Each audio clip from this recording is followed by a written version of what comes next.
Paul talks a lot about the body of Christ. We're going to look at it this morning from 1 Corinthians 12 and from Ephesians 4. And in both those contexts, he's going to talk about gifts that God gives for the purpose of building unity within the body. And if there is anything that is lacking in the Christian church these days, it is certainly unity. Want proof? Go out here and turn right. Go up a block. There are Methodists up there. The Methodists will disagree with what we're teaching up here. We would disagree with the method that they are teaching down there. You can go further down the street and you'll come up against the Arminian contingency up the road. And you can go a little further up the road and take a left, and there's the Episcopal Church over there, which is sort of the Catholic light. And if that's not good enough for you, go up the other way. There's the Catholic Church up there. And all of us are meeting this morning right around the same time in different buildings, and we are all emphasizing some aspect of what we believe the Christian faith to be.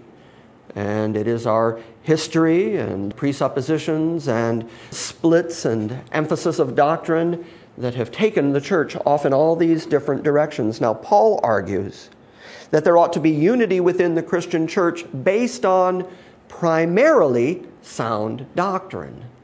And that's the place where the Christian church seems to be most lacking. You can go into many churches today, this morning, at this moment, and you will find things like puppet shows. I think I told you we recently got an email from a mime troupe that wanted to come and minister to our church. So I went to their website, and they're basically miming Christian songs. So they play a song, and people in whiteface mime the words of the Christian song, and then they take up an offering. I don't know in what way that is helping to build or teach sound doctrine to the church. It certainly doesn't create any sort of unity. There are smoke machines and surround sound and big screen projectors and all sorts of razzmatazz going on in the church today. The thing that is most lacking, again, in the church is sound doctrine. And at the same time, the thing that is missing most in the church is unity. I see a direct correlation. I can make the connection. As long as you're emphasizing some aspect of doctrine, especially if it is unbiblical doctrine, and you're emphasizing it to the exclusion of everything Paul would call sound doctrine, then of course you're not going to have unity with any other church, because you're going to emphasize your differences rather than your places of agreement or unity. And there's no conversation to be had between the different denominations and different theologies out there right now, because they're all busy emphasizing their particular heritage, their particular tradition, their particular doctrine.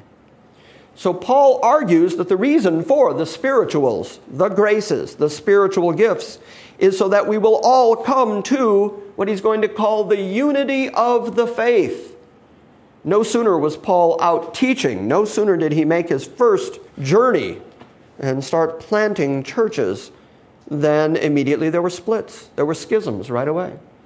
No sooner does he start building a church in Galatia than the Judaizers come along and start saying that the Gentiles in Galatia have to be circumcised and keep parts of the law. Paul writes in the book of Galatians that he didn't give them place, he said, not even for a moment. John was having to write right away against the Gnostics who heard that Jesus had died, buried, resurrected again, who because of the Platonic philosophy, the Aristotelian philosophy that they had followed, they believed that everything physical was essentially bad and everything spiritual was then good. So why would Jesus, having died and gone to heaven in a spiritual form, why would he come back and take up a physical body? Clearly then he was either never physical and only appeared physical, or once he died and resurrected, that resurrection body was only a spiritual body. And so John writes his short epistles to start arguing against Gnosticism. The point being, no sooner was the gospel preached than somebody came along and said, I've got another opinion. I got another way to do it. The early church right away had to start arguing for sound doctrine, proper teaching, to create unity in the faith. Unity within the church is practically impossible to achieve. You know why? You know why unity is so difficult to achieve in the church? Because God let people in it. Teaching sinful people. And the core of all sinfulness in human beings is pride. See, didn't even have to tell him.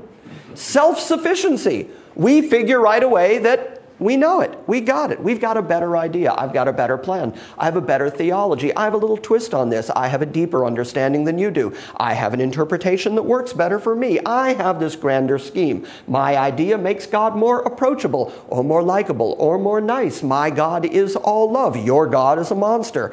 Christ didn't actually raise. He raised in some spiritual form, or he raised in order to give us an example, or he didn't really die. He simply swooned. When he got into the cool of the tomb, he immediately rose and resuscitated, but he didn't actually die. All these theories and ideas just come raging out of the sinful hearts of people who just can't stop talking, can't stop saying what they think about God.